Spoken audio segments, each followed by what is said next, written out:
Bonsoir à toutes et bonsoir à tous. Bonsoir Monsieur Gilman, notre conférencier du soir.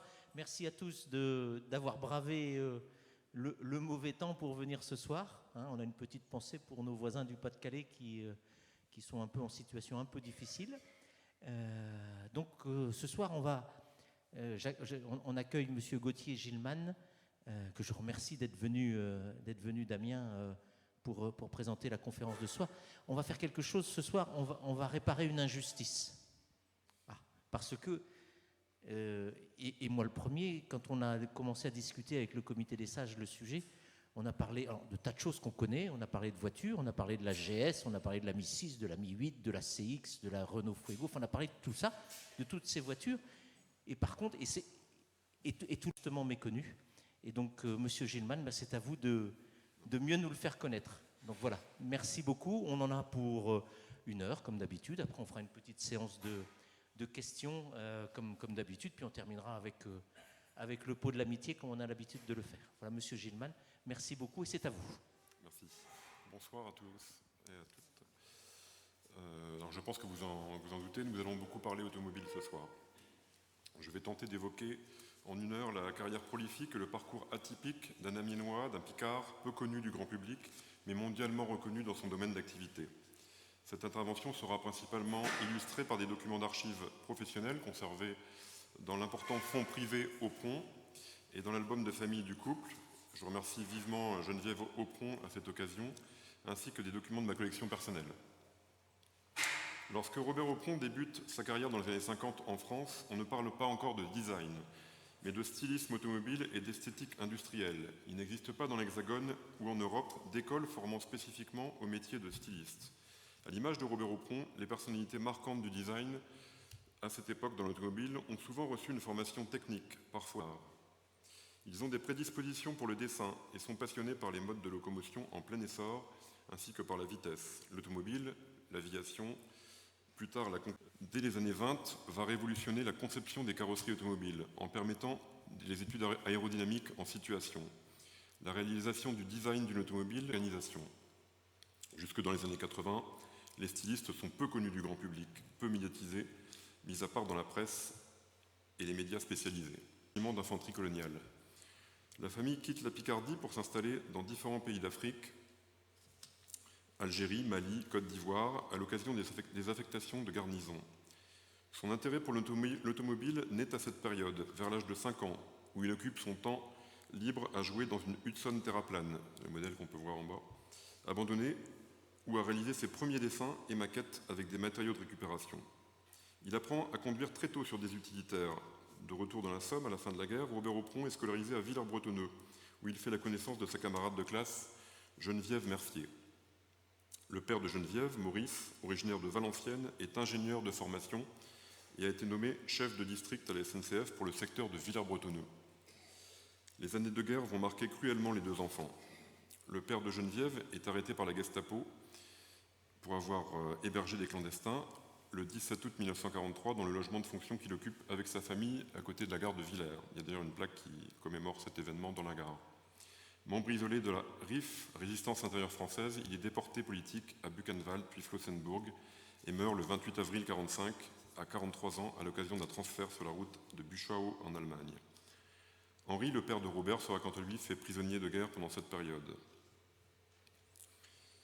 Alors que Geneviève poursuit ses études secondaires au lycée Michelis, Robert s'inscrit à l'école des Beaux-Arts d'Amiens en novembre 1949 pour y suivre des cours préparatoires en architecture. C'était sa première vocation. Il occupe à cette époque une place de commis au ministère de la Reconstruction et de l'Urbanisme. Amiens est alors en pleine phase de reconstruction d'après-guerre. On note d'ailleurs dans le registre que vous pouvez voir ici, dans la page du registre, des inscrits pour 1949 à l'école des Beaux-Arts, la présence d'un autre élève bien connu des Amiénois, l'architecte Gogoa. Les deux jeunes ne se quittent plus depuis le banc de l'école. Geneviève est au chevet de Robert en 1950 durant ses longs mois de convalescence, lorsqu'à 18 ans, il est atteint de la tuberculose. Cette immobilisation prolongée à Amiens, puis en sanatorium en Allemagne, va interrompre le parcours d'études supérieures de Robert Aupron. Dans ces années d'immédiate après-guerre, les distractions sont encore rares. Geneviève et Robert, musiciens amateurs, montent un orchestre de jazz à Villers-Bretonneux, avec des amis, au début des années 50.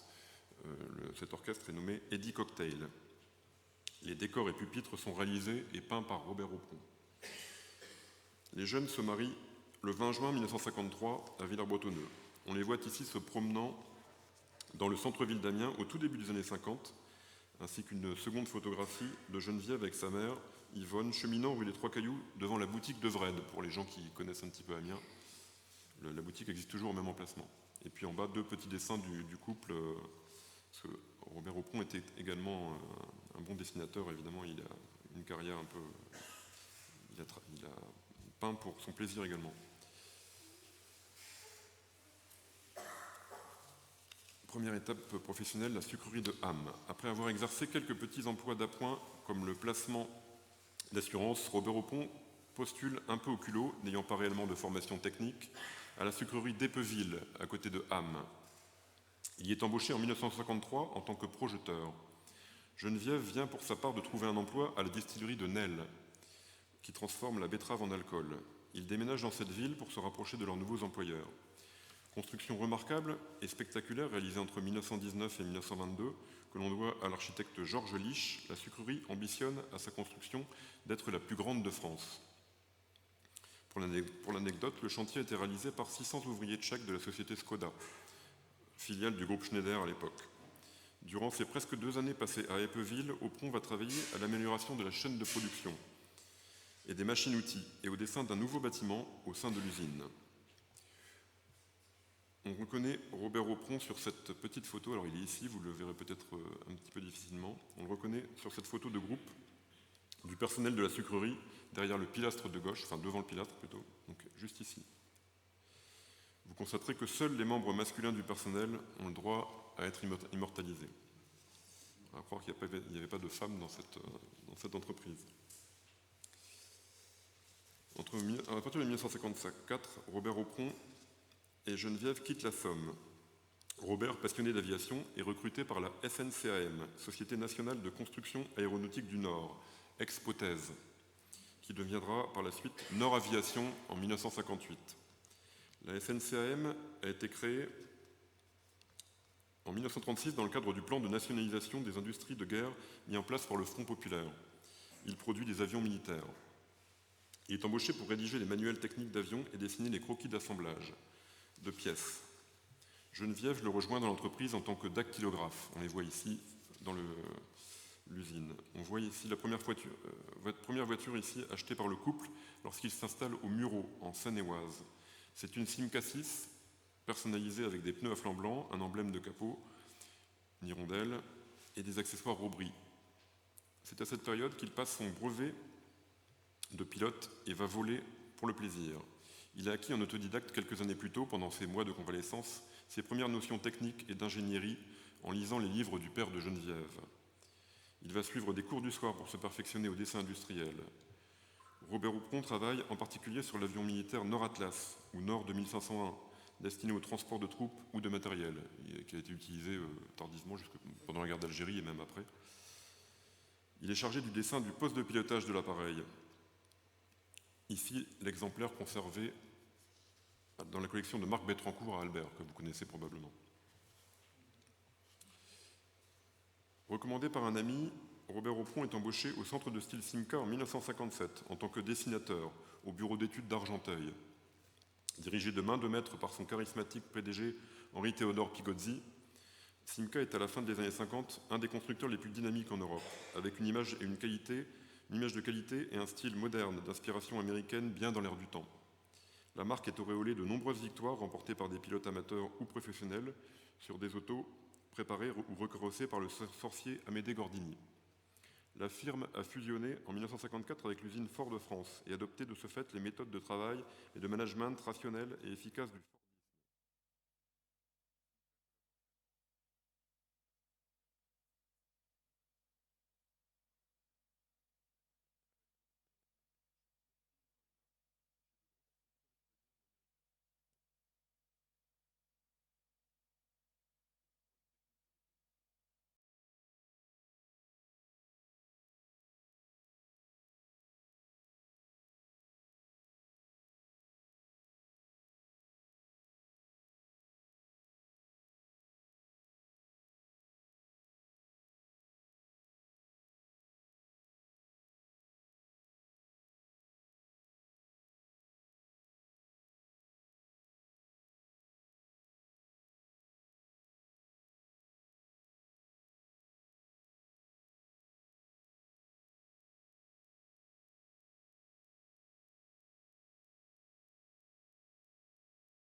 Recommandé par un ami, Robert Aupron est embauché au centre de style Simca en 1957 en tant que dessinateur au bureau d'études d'Argenteuil. Dirigé de main de maître par son charismatique PDG Henri-Théodore Pigozzi, Simca est à la fin des années 50 un des constructeurs les plus dynamiques en Europe, avec une image de qualité et un style moderne d'inspiration américaine bien dans l'air du temps. La marque est auréolée de nombreuses victoires remportées par des pilotes amateurs ou professionnels sur des autos préparées et recarrossées par le sorcier Amédée Gordini. La firme a fusionné en 1954 avec l'usine Ford de France et adopté de ce fait les méthodes de travail et de management rationnel et efficace du Fordisme. Simca collabore depuis 1954 avec un styliste italien indépendant de renom, Mario Rovelli di Beaumont, réputé pour ses réalisations aérodynamiques chez Pininfarina et chez les grands constructeurs italiens ou américains comme la General Motors. Il vient de superviser la création du centre de style Simca, à l'image des constructeurs d'outre-Atlantique. C'est à lui que l'on doit la ligne de la Ronde 1300, puis par la suite de la Simca 1000 et de la 1300. Peu de constructeurs européens ont à cette époque un centre de style identique et aussi structuré et opérationnel que la marque à l'hydrondelle. On voit sur cette photo le modèle Aronde 1300 à la ligne ponton, dessiné par Rovelli, conçu avec les codes stylistiques américains. C'est la deuxième voiture du couple, achetée à son arrivée chez Simca, la famille s'agrandissant. Au sein du service, Aupron va dans un premier temps être affecté à la réalisation de détails de carrosserie et d'ornements enjoliveurs baguettes. Le maître mot pour Simca est en effet la personnalisation. Chaque client doit pouvoir disposer d'un très large choix d'accessoires, de finitions et de couleurs afin de commander sa voiture qu'il a choisie. Dans cette publicité de 1958, on peut admirer la finition très haut de gamme et perfectionnée du modèle vedette Présidence, équipé du V8 de 84 chevaux. Elle comprend ici une séparation pour le chauffeur, une console incluant une télévision et un téléphone, et une première en Europe, et une carrosserie rangée de 25 cm. C'est un véhicule qui a été présenté au salon de l'automobile de 1958. Le 17 octobre 1958, après 2 années de chantier pharaonique, la marque inaugure sa toute nouvelle usine ultramoderne de Poissy, surnommée le Grand Poissy. Elle est construite en bord de Seine à l'emplacement des usines de la filiale Ford de France. Tout dans cette usine est conçu pour l'efficacité et l'optimisation des tâches, avec des chaînes de montage gérées par une centrale électronique à la pointe de la technologie de l'époque. On peut y produire entre 1000 et 1500 véhicules par jour en fonction des commandes. Le bien-être des employés a été pris en compte avec l'usage de couleurs vives et attrayantes en fonction des différents postes de travail. Un étage a été aménagé au-dessus de chaque bâtiment qu'on voit ici, qui abrite toutes les commodités pour les salariés, restaurants, vestiaires avec douche et sanitaire, mais également les bureaux. L'équipe des dessinateurs stylistes que rejoint Aupron est jeune, lui-même à 25 ans. On voit sur cette photo, à gauche, un jeune technicien ou ingénieur au travail, et à droite, Robert Aupron, encore inconnu, photographié pour la promotion du nouveau site. Quelques mois plus tôt, au début de l'année 1958, Robert Aupron convainc son employeur de concevoir la voiture de l'an 2000, un prototype qui sera réalisé discrètement au bureau d'études. Les documents et archives sur cet ovni apparu dans la production Simca sont rares. Vous allez découvrir le parcours médiatique de ce véhicule futuriste, la Fulgure. Le projet a été proposé aux constructeurs français par le journal de Tintin, toujours à l'affût de nouveautés dans l'air du temps. Pour ces jeunes lecteurs, je n'ai cependant pas trouvé de mention de ce concours dans les numéros de l'année 57 et 58 que je possède. Aupron conçoit une maquette, puis suit l'avancée du chantier à l'atelier des prototypes, dirigé par Pietro Perrone, qui a fait ses armes chez Pininfarina. Le véhicule est largement inspiré de l'aviation, l'aéronautique, avec son double aileron arrière, ses prises d'air, ses commandes type aviation et sa bulle en plexiglas. Le journal de Tintin, l'un des nombreux supports de presse jeunesse à l'époque, est convié avec 2 de ses petits lecteurs à découvrir la toute nouvelle usine de Poissy. Un article que l'on qualifierait aujourd'hui de Publi Information paraît dans ce journal en double page du numéro du 16 octobre 58. C'est celui que vous avez sous les yeux. Il relate l'événement et décrit, dans un certain anonymat, une voiture de rêve futuriste qu'on aperçoit ici, dans la fosse. La Fulgure est dévoilée en avant-première dans le grand hall Poissyrama, c'est comme ça qu'on l'appelle, mais garde encore sa part de mystère. Elle présente une carrosserie élégante et non instantatoire, très enveloppante, avec une garde au sol très basse, grâce à ses moteurs arrière implantés sur les roues. Il est fait mention Ça, je ne vais pas l'évoquer ici. Un second article paraît dans le numéro 529 du 11 décembre 58, présentant le panel de technologies supposées être embarquées dans la voiture. Moteur électrique sur les roues arrière, alimenté par des piles atomiques, gyroscope et radars pour l'orientation et la localisation, ainsi que la conduite automatique, roues escamotables à partir de 150 km/h, sièges climatisés, commande et conduite type aviation. Il s'agit de la première voiture de rêve française, élaborée plus sobrement mais dans l'esprit des exubérants Dream Car américains, de Harley Earl, designer attitré et vice-président de la General Motors. Aux États-Unis, ils sont présentés par la GM lors des expositions itinérantes appelées Motorama, et ils sont censés préfigurer l'automobile de l'avenir. Le 26 janvier 1959, Simca organise une présentation presse de la voiture, place de la Concorde à Paris, avec 2 célébrités de l'époque, l'actrice mannequin et championne de saut en parachute Colette Duval, et son compagnon, le cascadeur et acteur Gilles Delamarre de la Villeneuve de Chennevarin. Le prototype maquette sur roue est à l'époque de couleur gris métallisé. La voiture est ensuite amenée sur la route, non loin de Paris, pour d'autres prises de vue sous escorte de la gendarmerie. Des photos de presse sont réalisées qui serviront en France, ici dans Science et Vie, et dans la presse étrangère. Toujours dans le journal de Tintin, Simca profite de cet effet de curiosité provoqué par la fulgure pour communiquer sur le nouveau modèle P60 auprès des jeunes publics. Une commande d'une bande dessinée, l'agent P60 est ainsi passé à l'auteur Raymond Poivet, spécialisé dans la BD de science-fiction. Les pionniers de l'espérance, pour ceux qui connaissent. Il réalise une série de planches qui seront publiées en épisodes et en plusieurs histoires à un rythme hebdomadaire à partir de février 1959. Elles ne seront réunies dans un album publié intégralement qu'en 2015, qui est présent ici. D'autres articles paraissent dans la même période dans la presse jeunesse, toujours concurrente, ici en mars 1959, dans un numéro spécial de Vaillant, avec une couverture illustrée par Antonio Parras, illustrateur de l'époque, ou plus tard dans un numéro de Cœur Vaillant, en février 1960, avec une illustration de Jean Lebert, ici à gauche.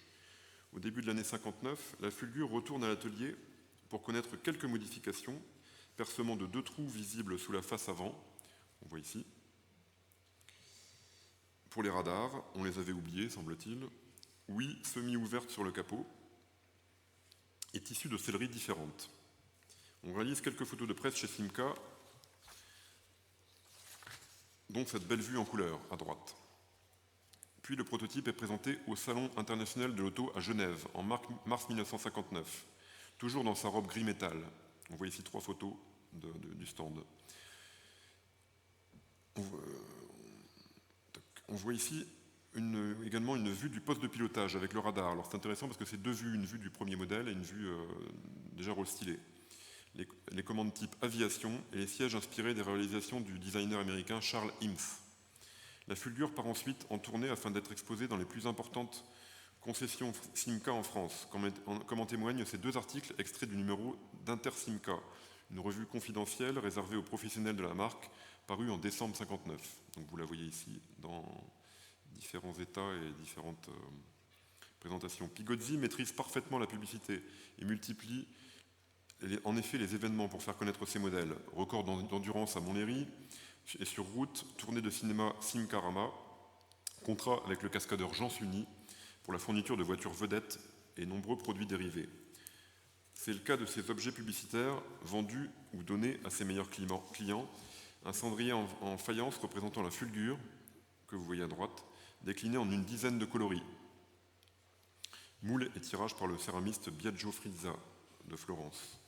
Également un jouet ici présent, sans licence, qui sera par ailleurs commercialisé par la société CHR, un fabricant de jouets français, et intitulé Fulgur Virvolt, librement inspiré du prototype. Pigozzi sera d'ailleurs récompensé par un Oscar de la publicité en 1958. J'ai pu échanger avec Caroline Pigozzi, que vous connaissez probablement, la journaliste, qui est la fille de M. Pigozzi, mais qui n'a aucun souvenir d'enfance de ce projet futuriste, ni document d'archives s'y rapportant. Geneviève Aupron non plus. Simca, qui construit ses voitures dans 13 pays, exporte aux États-Unis depuis le début des années 50. En 1958, la société américaine Chrysler acquiert 15% du capital et devient le distributeur officiel de la marque pour l'Amérique du Nord. 20 000 Simca sont ainsi exportés pour l'année 59. La fulgure traverse l'Atlantique. elle, comme ses petites sœurs, et entame sa dernière tournée. C'est l'International Automobile Show de New York, en avril 1960, où on la voit ici sur le stand, de la marque peinte à la mode américaine du moment. Vous voyez qu'elle a changé, on lui a mis des bandes un peu sportives comme les muscle cars, blanches avec des bandes de capot. Puis on la remarque au Chicago Auto Show en février 61, avec cette vue du beau stand Simca, Simca mettant en avant la P60. On la voit ici, sur ce stand ici. Une autre photo couleur nous montre la voiture ici, d'un blanc immaculé avec ses bandes bleues. Alors qu'une revue italienne, Jeune Public, ici à droite, se fait l'écho de cette présentation à Chicago, avec une photo en noir et blanc colorisée et des bandes rouges cette fois.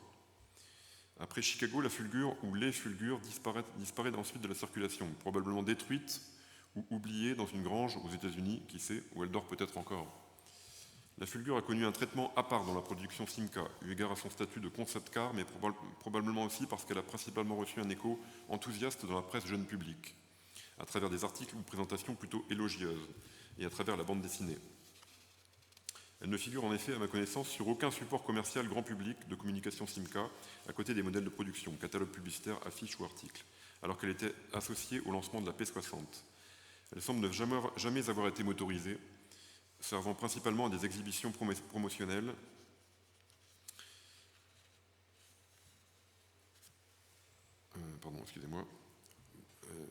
Pour montrer l'aspect avant-gardiste du constructeur. Cependant, comme pour le monstre du Loch Ness, il y a toujours un témoin qui a vu la bête. Et c'est sur un blog d'outre-Atlantique qu'un Américain raconte enfant avoir vu arriver la Fulgure par la route au Chicago Auto Show. Donc le mystère demeure. Après la réussite de son projet Fulgure, Simca va confier au jeune dessinateur l'étude d'un élégant cabriolet vedette réalisé avec des éléments de carrosserie de la présidence, destiné à des représentants de l'État français en Outre-mer. Il en sera fabriqué 2 exemplaires. Vous voyez ici des photos d'époque. Notez ici la mention Service Styling Simca sur cette photo promotionnelle, probablement destinée au marché anglo-saxon. Peu de temps après, Aupron se penche sur la ligne de 2 Simca modèle Chambord, découvrables et réalisés par l'atelier des prototypes à l'attention du général de Gaulle. Commandé par la présidence de la République pour la visite officielle de Khrouchtchev du 23 mars au 3 avril 1960. 4 PR75 et 5 PR75 seront livrés à l'Élysée en mars et mai 1960, carrossés chez Simca sur une plateforme renforcée et réalisés chez Chausson, mais avec un intérieur conçu chez le carrossier Henri Chaperon. La voiture comporte en effet un léger blindage des vitres électriques et son système de capote électrique assez complexe et lourd. Du 11 au 14 juin 1964, le général de Gaulle fait un voyage en Picardie avec cette voiture, qu'il appréciait particulièrement, et passe par Amiens le 13 juin. Ce sont les 2 photos que vous voyez en haut. On le voit ici à son arrivée à l'hôtel de ville, et sur la photo du bas, à Soissons, avec son épouse Yvonne. Durant cette période, Robert Aupron réalise également les dessins d'une jolie barquette sportive animée par un moteur d'Aronde 1300, qui n'a peut-être jamais été réalisé, ainsi que des coupés sport aux lignes agressives, voire torturées. Autre projet dans les tiroirs, une voiture tricorps à Aillon, destinée et maquettée en 1960. Projet qui deviendra, 7 ans plus tard, la Simca 1100. Et la maquette d'un petit coupé sportif que vous voyez ici au milieu, aérodynamique, qui sera resté également sans suite. Il travaillera également au dessin du camion unique, filiale utilitaire de Simca. En 1962, Chrysler devient majoritaire dans le capital de Simca et ferme son bureau d'études. Aupron est remercié. Mais Aupron reconnaîtra cependant, bien des années plus tard, qu'il a appris son métier de styliste chez Simca. Après son départ de chez Simca, Aupron est empêché de postuler dans le secteur de l'automobile par une clause de non-concurrence de 2 ans. Il se voit obligé de travailler dans un autre secteur d'activité et devient par défaut responsable du style de la société Arthur Martin, que l'on ne représente plus.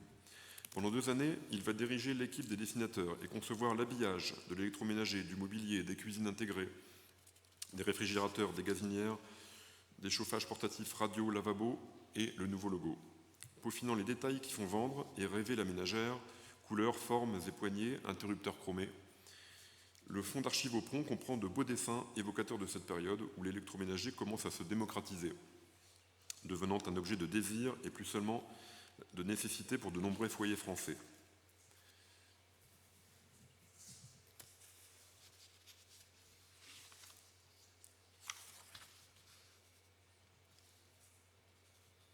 En 1962, Robert Aupron arrive chez Citroën. Depuis les années 30, Citroën est engagé dans une dynamique d'innovation technologique sans cesse renouvelée, avec la traction avant, la suspension héliopneumatique sur la 15.6, puis hydropneumatique à partir de la DS, la très populaire et ingénieuse 2 chevaux et plus tard la direction Kiravi.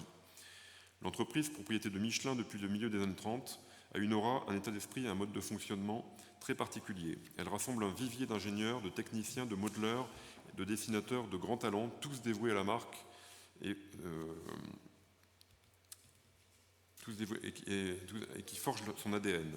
Lorsque Robert Aupron répond avec curiosité à une petite annonce parue discrètement dans le Figaro en 1962, rendez-vous lui est donné au 48 rue du Théâtre, dans le 15e arrondissement. Il est en fait reçu dans l'antre du service de style Citroën, des bâtiments hors d'âge et vétustes par une forte personnalité, Flaminio Bertoni, déjà évoqué précédemment, en personne. Le styliste maison depuis 1932, carrossier et sculpteur d'origine italienne, est l'auteur du dessin de la traction et de la DS. L'entretien est difficile. Aupron part en pensant qu'il ne remettra jamais les pieds chez Citroën. Il est cependant rappelé et embauché quelques semaines plus tard. Après quelques mois passés au service des méthodes pour s'immerger dans l'organisation Citroën, Aupron retrouve le responsable du centre de style, Bertoni, dans l'atelier crasseux et sombre de la rue du Théâtre, c'est ce que vous voyez ici, qui a vu naître en secret tant de projets de carrosserie.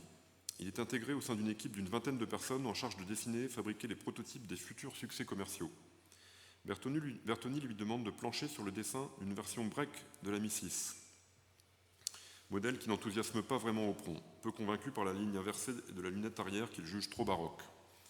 Le break à Mi 6 est réussi. Lancé au Salon de Paris 64, il va remporter le succès commercial que l'on connaît pour devenir la voiture la plus vendue en France en 1966 et dépasser les ventes de la berline.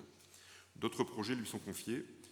Ces 4 photographies de dessin d'Aupron, datant de 62-63, nous montrent des études de restylage de la Mi 6 berline, ainsi que le projet F, en haut à droite. En bas à gauche, berline de moyenne gamme équipée du moteur birotor Wankel. Ce projet est développé à grands frais entre 63 et 67, puis abandonné peu de temps avant sa fabrication, alors que les chaînes d'assemblage des carrosseries sont prêtes. Suivront d'autres projets ruineux dans cette période. Au tout début des années 60, la marque au chevron réfléchit au listing de son idée, sorti en 1955, et confie cette nouvelle mission au centre de style et à Aupron en particulier. La ligne originelle est si pure, si aérodynamique que le défi et la responsabilité sont de taille. Plusieurs dessins issus du fonds d'archives Aupron nous montrent un essai de volant tulipe, ici à gauche, monobranche, devant le nouveau tableau de bord au compteur rond. À droite, 2 autres dessins dus à la main d'Aupron, datant de 1963, nous montrent un projet de DS bien en avance sur son temps, avec une carrosserie sans montants latéraux et un haillon jugé trop complexe à fabriquer et coûteux à fabriquer. D'autres dessins du fond Aupron nous présentent différents essais de phares escamotables et la vie critique des techniciens du bureau. Si vous arrivez à déchiffrer, à lire, c'est assez amusant. On peut imaginer avec ces quelques témoignages le nombre de tâtonnements, d'essais et de dessins et maquettes pour arriver à la réalisation finale et la commercialisation ou non d'un futur modèle. C'est finalement le système de phare encastré sous vitre qui sera choisi d'après une idée de Bertoni et directionnel pour les versions Palace dans un premier temps. Voilà, un autre essai de phare escamotable. Ici, une maquette en bois conservée au conservatoire Citroën, réalisée vers 1963, signée de Jean Giret, autre designer, et Robert Aupron, pour un projet également très épuré et aérodynamique pour la DS, avec un avant plongeant et allongé. Ici, en bas, 2 dessins datés de 1964, assez proches, montrant les phares fixes derrière les volets mobiles. Vous voyez ici. Et la DS iconique de Robert Aupron et son formidable profil aérodynamique a inspiré les artistes. Ici, l'artiste Gabriel Orozco, sculpteur mexicain né en 1962. L'œuvre est conservée dans les collections du FNAC à Paris. Robert Aupron conservait également un grand dessin et une maquette en bois pour un projet de coupé de DS qu'il avait étudié à la demande de Bertoni, avec des feux arrière en lame de couteau, que vous voyez ici, et la maquette correspondante. En bas, une autre maquette de style pour le projet Prémisse L de 1963, aux portes coulissantes, toujours de la main d'Aupron, idée chère à Bertoni, étudiée dans ses différents dessins. On voit le système de portes coulissantes sur la carrosserie. Bertoni disparaît brutalement en juin 1964 à l'âge de 61 ans. Le directeur de Citroën, Pierre Bercot, sollicite Aupron pour le remplacer à la tête de la direction du style. Aupron relève le défi à 32 ans. La fin des années 60 voit la sortie de deux autres modèles de remplacement de l'Ami 8, berline, et Break, dérivé de la remplaçante de l'Ami 6, développée avec peu de moyens, et la Diane, prévue pour remplacer la 2 chevaux, mais qui la côtoiera finalement au catalogue pendant toute sa production.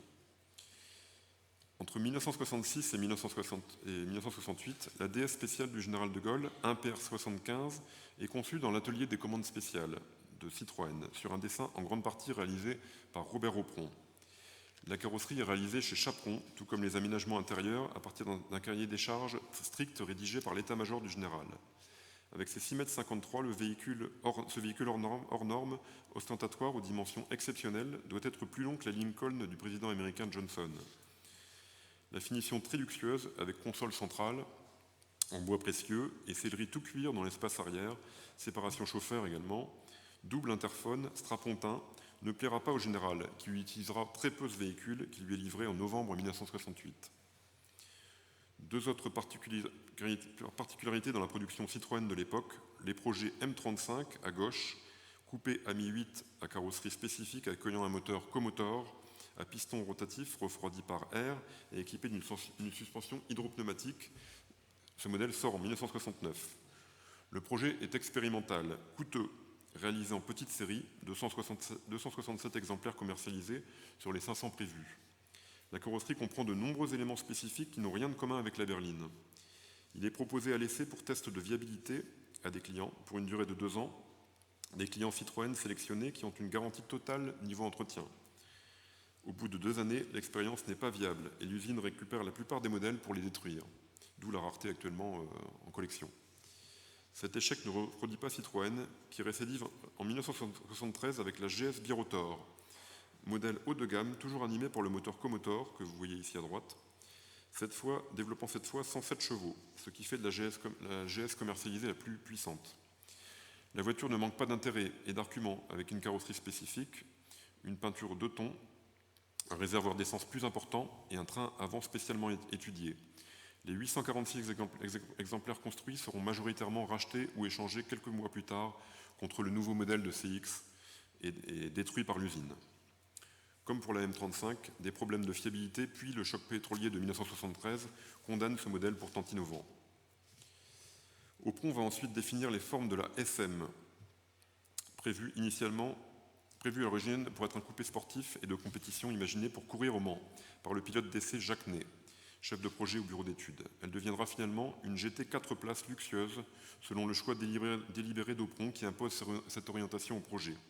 On voit ici une photographie de réunion de travail autour de la maquette de la SM, que vous voyez au centre, et des plans de la SM avec Robert Aupron et ses collaborateurs. La SM adopte le haillon bulle qu'Aupron réutilisera sur d'autres de ses projets chez Renault, ainsi qu'un vitrage bombé de protection des phares à l'avant, réalisé spécialement chez Saint-Gobain. Jacques Ney avait même prévu un moteur de compétition de 380 chevaux pour la SM sur un coupé allégé, spécialement carrossé, qui sera tout de même réalisé. Suite au rachat de l'usine Maserati par Citroën en 1968, c'est un V6 de 2,7 litres procurant 170 chevaux, porté à 3 litres et 180 chevaux sur les derniers modèles développés, spécifiquement pour ce projet qui équipera la voiture à son lancement en mars 70. L'intérieur de la SM est dessiné par Jean Giré, en particulier ses beaux sièges repris plus tard sur la CX. Le choix des originaux compteurs ovales revient cependant à Robert Aupron. La SM est à l'automobile ce que le Concorde est à l'aviation, une vitrine technologique capable de rouler entre 220 et 240 km/h, mais qui arrive peu de temps après la crise pétrolière et qui mettra un terme à sa production en 1974. Environ 13 000 exemplaires seront fabriqués. On voit sur cette petite photo Robert et Geneviève avec une des premières SM livrées sur une rare photo Polaroid, ici, encore en plaque W. Différentes variantes de carrosserie seront étudiées par Aupron et développées avec le carrossier Heulier ou directement par Chaperon. On voit ici l'exclusive SM Espace à toit ouvrant, transparent et escamotable, réalisé en 2 exemplaires. Ici, il s'agit d'un modèle privé qui appartenait à la famille Heulier. On voit ici d'ailleurs la fille Heulier, puisque le couple Aupron a été invité au mariage de leur fille, et cette photo a été prise à cette occasion. Et on voit au-dessus le prototype initial avec un coffre plat et une vitre descendante, ici. Ici, le système de vitrage de la SM Espace. C'est un véhicule qui aujourd'hui est classé monument historique, qui a été vendu il y a peu de temps aux enchères et qui est dans les mains d'un important collectionneur franco-belge. Aupron va entamer sa 3e réalisation d'un véhicule d'exception pour la République française, l'adaptation de la SM en landaulet 4 places destinée au président Pompidou. Elle est construite en 2 exemplaires, encore une fois, à l'occasion de la visite de la reine d'Angleterre en France. Équipée d'une boîte automatique, cette voiture doit pouvoir supporter des vitesses très basses lors des défilés officiels. Ces 2 SM seront utilisés par 4 présidents jusqu'en 2007 avant d'être restaurés et remisés dans les garages de l'Élysée. Un exemplaire unique de cabriolet est réalisé par Citroën et présenté ici au rassemblement de Chantilly en 2022, alors que Chaperon transforme quelques coupés et cabriolets dénommés Milord. Une berline Opéra est conçue par Chaperon dont quelques exemplaires seront vendus en Espagne pour des hauts fonctionnaires et notables sous Franco. 8 exemplaires fabriqués, on voit ici. L'étude d'une berline avec toit ouvrant par Heulier pour la présidence française est également mise en œuvre, mais ne sera finalement pas livrée. Grande routière, puissante et rapide, 5 exemplaires de la SM seront livrés à la BRI, Brigade de gendarmerie, rapide d'intervention de gendarmerie, pour les interventions sur l'autoroute, dont une au poste de Roi, vendue aux enchères l'année dernière à Breteuil. On la voit ici, dans un état qui nécessitait une grosse restauration, mais qui est parti dans une grande collection étrangère. En 1970, la marque Chevron vend désormais la 2 chevaux depuis 20 ans, la Diane, la Mi 8, Berline et Break et bientôt la SM. Mais il manque encore des modèles pour créer une vraie gamme face à la concurrence. En 1970 sort la GS, projet G, déjà évoqué plus haut, une berline de milieu de gamme dessinée par Aupron avec une ligne dynamique, harmonieuse et en rondeur, et une première pour une voiture de série avec des vitres latérales courbes, mais cependant sans haillons. Elle va connaître un gros succès commercial avec près de 2,5 millions d'exemplaires fabriqués jusqu'en 1986. Avec son petit moteur bicylindre boxer à plat, qui lui procure un rendement étonnant, sa finition intérieure soignée, sa suspension hydropneumatique et ses 4 freins à disque, elle a tout d'une grande. Elle va trouver naturellement sa place dans la famille Citroën, couronnée par le prix de la voiture européenne en 1971. Parallèlement, le bureau d'études planche sur le type Z, véhicule bas de gamme à utilisation urbaine à 2 portes coulissantes, conception chère à Bertoni, réalisé ici en 1974 et animé pour le bicylindre de 602 cm3. Elle ne connaîtra pas de suite commerciale. À la fin des années 60, l'étude de la remplaçante de la DS est lancée. Il s'agit d'un véhicule occupant le segment du haut de gamme. Le maquettage à l'échelle 1 de la CX est réalisé en plâtre au nouveau centre de style de Citroën à Vélizy-Villacoublay, inauguré en 1967. La carrosserie de la CX est étonnamment assez proche d'un projet développé par BMC à la même époque, la berline 1800, que l'on voit ici en bas. Attendez, pardon, ici en jaune. Il s'agit d'un projet nouveau, mais bien dans la continuité des modèles Citroën qui l'ont précédé d'un point de vue technique et stylistique. Sa conception, auquel Aupron va activement participer, va durer près de 8 années avant le lancement de la voiture en 1974. Les lignes sont tendues et originales. La lunette arrière, qui n'est pas un haillon, possède une vitre incurvée. Le design intérieur, étonnant, avec les commandes ergonomiques dites satellites et le bloc compteur Lunule avec système de loupe, sont dus au designer Michel Armand. C'est un succès commercial immédiat avec plus de 100 000 exemplaires vendus en 1975. Elle deviendra très vite la nouvelle voiture des grands patrons, des politiques et des représentants de l'État, en particulier dans sa version prestige rallongée et turbo. Mais Citroën, c'est également les utilitaires. On doit à Aupron la finalisation du Citroën surnommé Belphégor et à son arrivée dans l'entreprise, mais également des études pour un petit utilitaire destiné à la Poste, ou le dessin du fourgon Citroën C35. Sur cette photo prise lors du départ en retraite de Paul Magès, un de ses collaborateurs, on distingue l'affiche du Citroën C35 derrière. En 10 années à la tête du centre de style Citroën, Aupron aura réussi à assurer la filiation entre la DS originelle de 1955 et ses grandes créations. La DS restylée, la SM, la GS, et créé une lignée d'automobiles conservant l'esprit de la maison. Mais le développement d'une gamme et les succès d'estime ou commerciaux des modèles phares d'Aupron ne suffiront pas à sauver le fragile équilibre financier du constructeur, plombé par les chocs pétroliers et le développement de projets coûteux mais restés sans suite. Au bord de la faillite, Citroën est racheté par Peugeot en 1974. Aupron décide de quitter l'entreprise, l'état d'esprit très rationnel du constructeur de Sochaux ne lui convenant pas.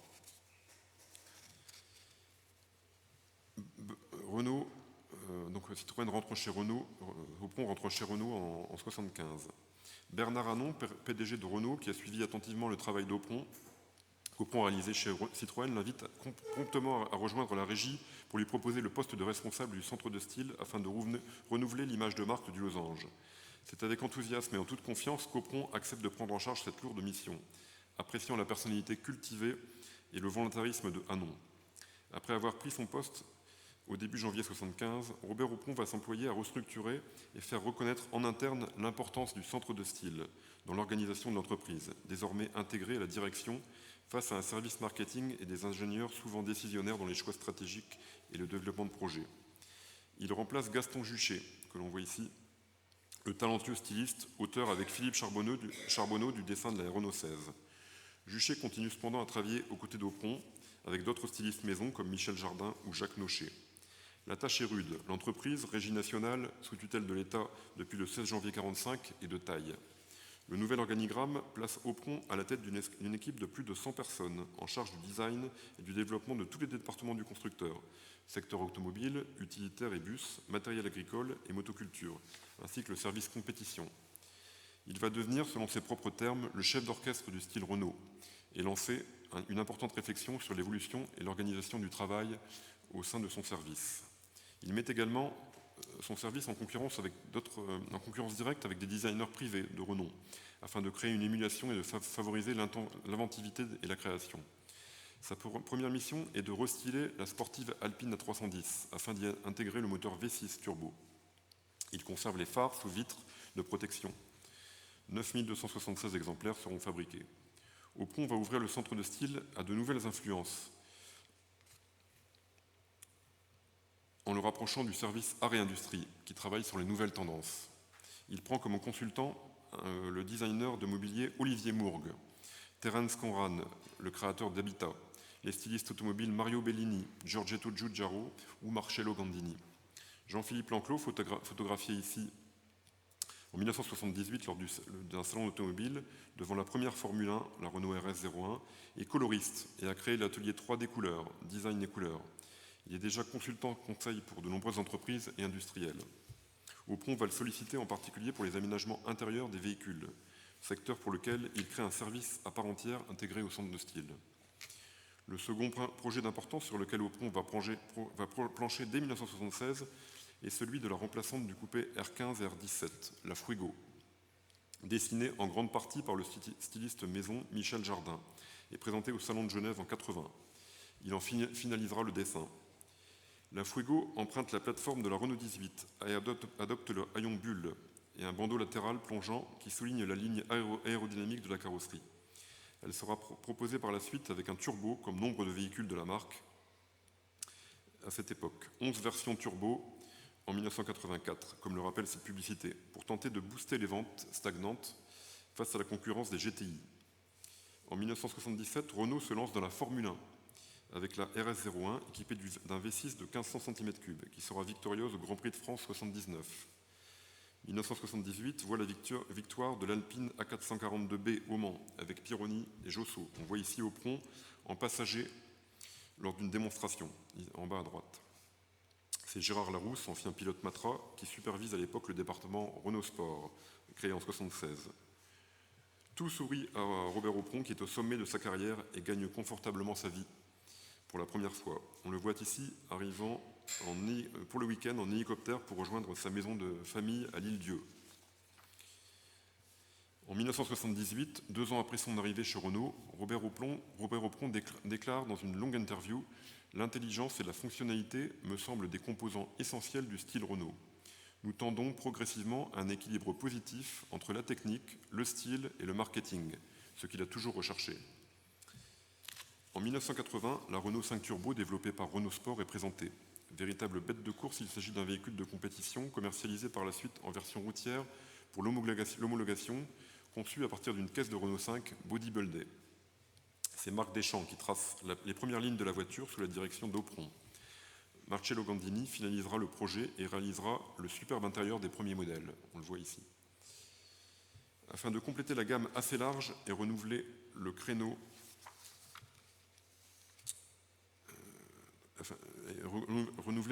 du moyen et haut de gamme des Renault 20, Renault 30 et la Renault 25 modèle unique est étudiée dès 1977-78 et présentée au public en 1984. S'aligne au très bon CX de 0,28 et ses équipements sont une petite révolution dans ce créneau occupé par la CX vieillissante chez Citroën et la 604 dépassée chez Peugeot.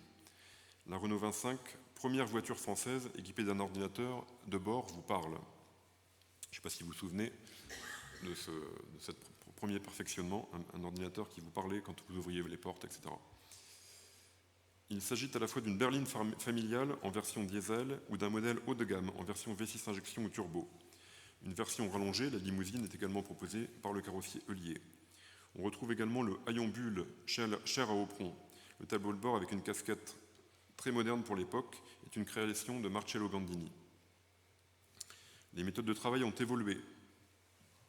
Le dessin est désormais conçu en partie sur ordinateur, CAO.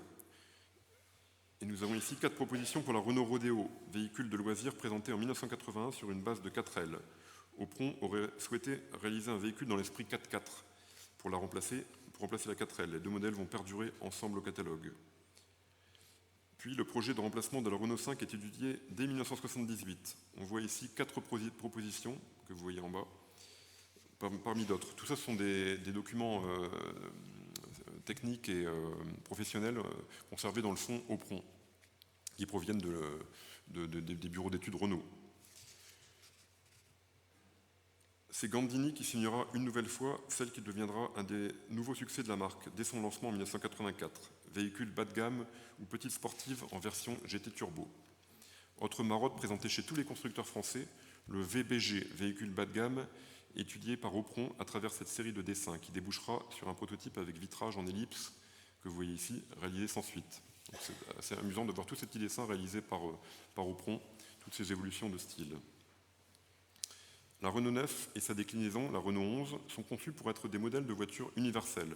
Premier véhicule conçu avec un cahier des charges très précis et une approche marketing visant un marché mondial. Troisième modèle français le plus vendu, la Renault 9 obtient le trophée de la meilleure voiture européenne en 1982. En passant un accord dès 1961 avec le constructeur AMC, constructeur américain, Renault accentue sa stratégie de développement et de diffusion de sa production sur le marché nord-américain.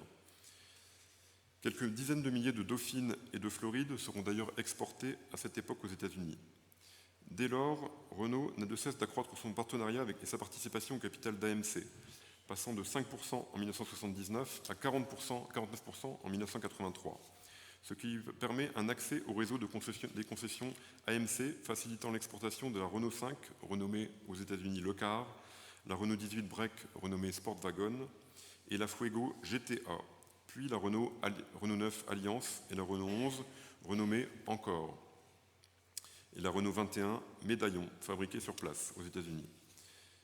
La marque aux losanges obtient également l'exclusivité de la diffusion des modèles Jeep 4x4 sur le marché français. Robert Opron, soutenu par Bernard Hanon, son directeur, sera jusqu'à la fin de son contrat l'un des plus fervents défenseurs de cette politique de recherche de débouchés commerciaux outre-Atlantique, comme chez Citroën à l'époque. Même la création comme chez Simca. Et envisageant même la création d'un centre de style avancé Renault mutualisé avec AMC. On a ici la Eagle Premier, que vous voyez ici. La Eagle Premier, dessinée par Giugiaro, qui est une version américanisée de la Renault 21, qui connut un bon succès commercial aux États-Unis de 1987 à 1992, produite au Canada, mais qu'on ne connaît pas du tout en France ou en Europe. 3 autres modèles supervisés par Opron, l'Espace, conçu chez Matra véhicule révolutionnaire qui va ouvrir le marché du monospace en Europe, le dessin repensé de l'Alpine A310 V6, la GTA, la Rodeo, la Renault 18, puis la Super 5 et la R21 dessinée par Giugiaro. Aupron a réussi à concevoir une nouvelle gamme complète de véhicules et à moderniser en profondeur l'image de Renault. Mais Renault est cependant rattrapé par ses coûts de production peu compétitifs, la concurrence de plus en plus agressive des constructeurs européens et japonais et des investissements importants dans AMC alors en difficulté qui vont amener le départ forcé du président Bernard Arnault, puis de Robert Aupron en 1986. Une nouvelle page s'ouvre pour Robert Aupron en 1986. Recruté comme designer indépendant en tant que directeur du design en charge de la prospective des modèles et des méthodes au sein du groupe Fiat, Robert et Geneviève Aupron s'installent à Turin, dans une belle maison de fonction qui s'adapte avec enthousiasme à cette nouvelle vie confortable et plaisante. Robert Aupron travaille sur les projets de la remplaçante de la Lancia Y10, la Y11, ainsi que l'esquisse des Fiat Bravo et Brava. Il devra cependant s'adapter aux méthodes professionnelles parfois peu orthodoxes de certains sous-traitants et carrossiers italiens, missionnés par Fiat, avec qui il est mis en concurrence. Sa réalisation la plus marquante durant cette période est la conception du projet ES30, Experimental Sports Car 3 litres, développé en seulement 19 mois, qui sera présenté au Salon de Genève 1989. Vous avez ici 3 beaux dessins originaux qui sont vraiment des très, très, très beaux documents dans le fond Aupron. Il en dessine les premières esquisses que vous voyez ici, finalisées par l'un de ses jeunes collaborateurs, Antonio Castellana. Surnommé Il Mostro, le coupé RZ, décliné par la suite en cabriolet, offre un design anguleux et massif assez inhabituel dans la production Alfa Romeo et partage la plateforme sportive commune à l'Alfa Romeo 75 Turbo Evoluzione. Motorisé par le renommé V6 Busso 3 litres, il développe 210 chevaux et permet une vitesse de pointe de 245 km/h. Il devient immédiatement un véhicule collectionné par les amateurs de la marque italienne. À partir de 1991, Aupron crée la SARL Aupron Consultant et s'investit dans différents projets de véhicules sans permis avec Ligier, avec autant de passion et de talent qu'il en a manifesté jusque-là. Il réfléchit à de nouveaux usages pour de nouveaux publics, jeunes, urbains. Il conçoit l'Optima, l'Ambra, que l'on croise encore sur nos routes, puis il dessine la Dragonfly, que vous voyez ici, véhicule ludique qui laisse apparente la structure du véhicule. Elle deviendra le Bi-Up au Salon de Genève et rebadgée par Giugiaro après un tour de passe-passe du fils de Guy Ligier qui gère l'entreprise, qui va lui détourner un petit peu son idée. Voilà. Aupron en avait décliné ici, des petits dessins que vous voyez ici, Aupron en avait décliné de nombreuses versions possibles et suivra sa conception chez Ligier. Pour Piaggio, il va dessiner également ici plusieurs projets, dont des adaptations du modèle APE, le scooter, restés dans des projets non concrétisés par la marque. Puis il réalise de nombreux projets pour des dessins, pour des projets de bus, de sidecar, d'automobiles ou d'objets de la vie courante. Vous voyez, dans le fond Aupron, on a ce très beau dessin dont une pipe de la maison Chacom, pour les amateurs de pipes. Alors j'ai contacté la maison Chacom, mais ils n'ont pas d'archives concernant ce projet. Aupron s'est beaucoup investi à cette période dans des projets qui sont probablement restés sans suite. Puis il réalise de nombreux dessins pour des projets de bus, de sidecar, d'automobiles. Aupron prend officiellement sa retraite en 2001. Il sera décoré de la Légion d'honneur en septembre 2005 et participera avec Geneviève en tant qu'invité à de nombreux salons et événements dans le domaine de l'automobile de collection. On trouve aussi dans le fond Aupron, vous voyez, cet amusant dessin qui est une reprise de la Fulgure. Aupron disait souvent qu'il ne voulait pas de se tourner vers le passé, mais ici c'est un dessin qu'il avait offert à ses amis Peter Pijman. Et il fait une déclinaison de la Fulgure en 4 modèles avec une évolution de haillons. Donc il prend sa retraite en 2001. On voit ici quelques autos qu'il a achetées par la suite, dont une SM qu'il a conservée quelques années, avec une GS, et qui a été vendue récemment aux enchères. On la voit ici. Une voiture avec laquelle il a roulé, mais qu'il n'appréciait pas tellement, parce qu'il était de petite taille, et Geneviève va nous raconter qu'il n'était pas particulièrement... il n'a pas conservé très longtemps. Également ici une Citroën 2 chevaux qu'il s'était faite fabriquer et qu'il a conservé dans la famille, qui est toujours conservé dans la famille. Voilà. Donc je termine. Robert Aupron est décédé le 29 mars 2021 Et l'idée d'une exposition à Amiens, à cette occasion, est née et a pu être réalisée avec la maison d'architecture. Vous avez peut-être pu voir cette exposition. On a pu présenter à cette occasion une grande partie du fonds d'archives au Pron, et puis également des documents que j'ai pu collectionner. Voilà, je termine avec ces petits remerciements aux personnes qui m'ont aidé à préparer cette conférence, ainsi qu'une bibliographie sommaire. Voilà, j'espère que vous avez pu apprécier découvrir le... Merci beaucoup, Monsieur Gilman.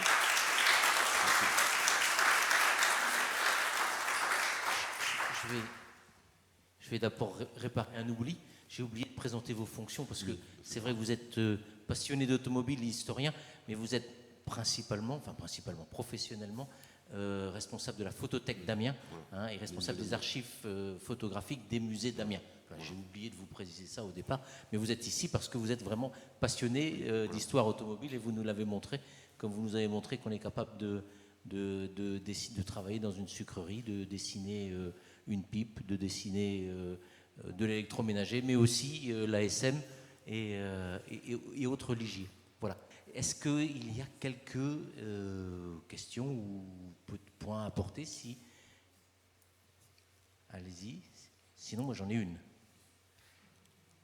Je sais par ailleurs que vous êtes passionné du Grand Prix de Picardie. Oui. Alors, c'est pas tout à fait Robert Aupron, mais c'est quand même de l'automobile.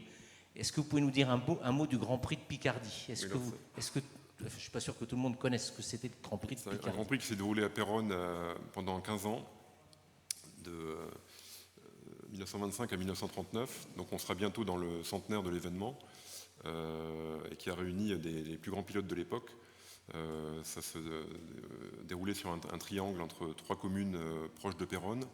Il y a eu des commémorations, pour ceux qui s'en souviennent, en 89 et 91 avec l'Automobile Club de Picardie. Et c'est vrai qu'en 2025, ça sera le centenaire de cet événement mémorable. Et j'aimerais pouvoir faire une commémoration, enfin on va voir ce qu'on peut faire, ou au moins une exposition peut-être à Péronne avec les documents que je possède. Et voilà, donc c'est quelque chose qui est tout à fait ouvert, et si des gens sont intéressés ou possèdent des documents aussi sur ces 15 épreuves de circuit automobile, voilà, on peut toujours échanger. Je vous laisserai un petit papier.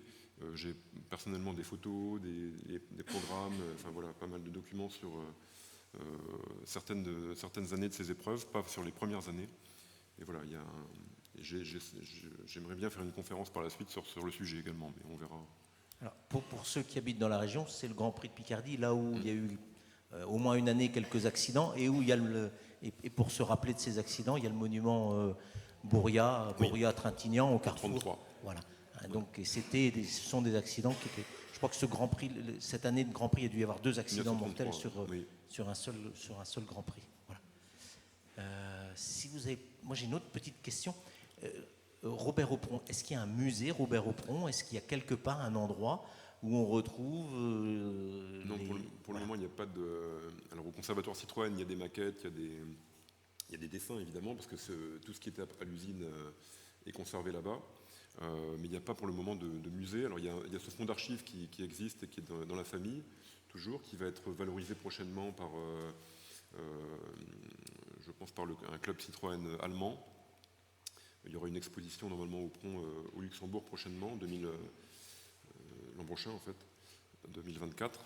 Mais il n'y a pas de musée présentant le travail de Robert Aupron pour le moment. Donc l'exposition d'Amiens et puis cette conférence permet de rendre un peu hommage à ce créateur qui est mondialement connu dans son domaine professionnel, encore une fois, mais qui n'est pas connu du grand public.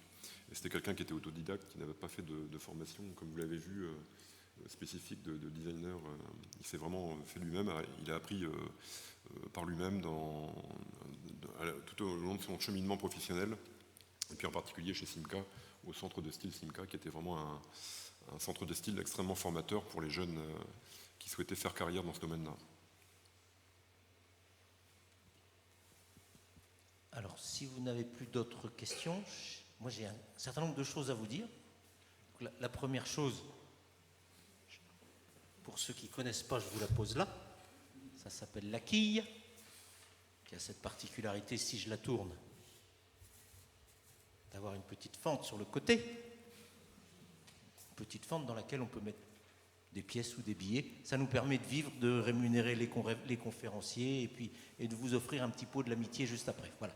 Donc ça, c'est la première chose. La deuxième chose la plus importante, c'est que fin décembre, on va changer d'année et donc en 2024, il va y avoir d'autres conférences. Donc j'ai pris mon petit papier. Les 2 prochaines conférences qui auront lieu ici à Tincourt pour l'Université rurale de la Cologne. Donc ça sera le 12 janvier 2024. Nous aurons une conférence sur la gestion de l'eau en général qui sera présentée par M. Bernard Langlais, qui est président de l'AMEVA, qui est l'organisme qui gère l'eau sur le bassin versant ici de la Somme, et donc à qui on a demandé de nous faire un exposé sur la gestion de l'eau en général, c'est-à-dire l'eau qui tombe du ciel, mais l'eau qu'on utilise, l'eau qu'on recycle, et donc qui nous donnera un peu un aperçu de tout le cycle de l'eau. Et Dieu sait si c'est important en ce moment et dans les années à venir. L'eau va devenir un enjeu très très important dans notre région et pour notre pays et pour la planète tout entière. Donc ça sera le 12 janvier 2024 à 20h. Et la seconde conférence aura lieu le 23 février 2024, qui est un sujet qui sera très différent, qui sera l'évolution du fleurissement face aux changements climatiques, environnementaux et culturels. C'est complètement autre chose, c'est-à-dire qu'on aura un monsieur qui est pépiniériste à Honbleu et qui s'appelle monsieur Vincent Chombard, qui viendra faire un exposé sur l'évolution dans les 30 dernières années du fleurissement, parce que le climat change, parce que tout l'environnement et nos habitudes de vie changent, et puis les choix culturels qu'on fait changent, et tout ça, ça a un impact sur le fleurissement. Et il viendra nous expliquer tout ça le 23 février 2024. Et la dernière conférence de l'année, qui sera sur l'architecture, je n'ai pas encore la date, mais on parlera de l'architecture des cathédrales, mais d'ici là, on aura le temps de se revoir. Voilà.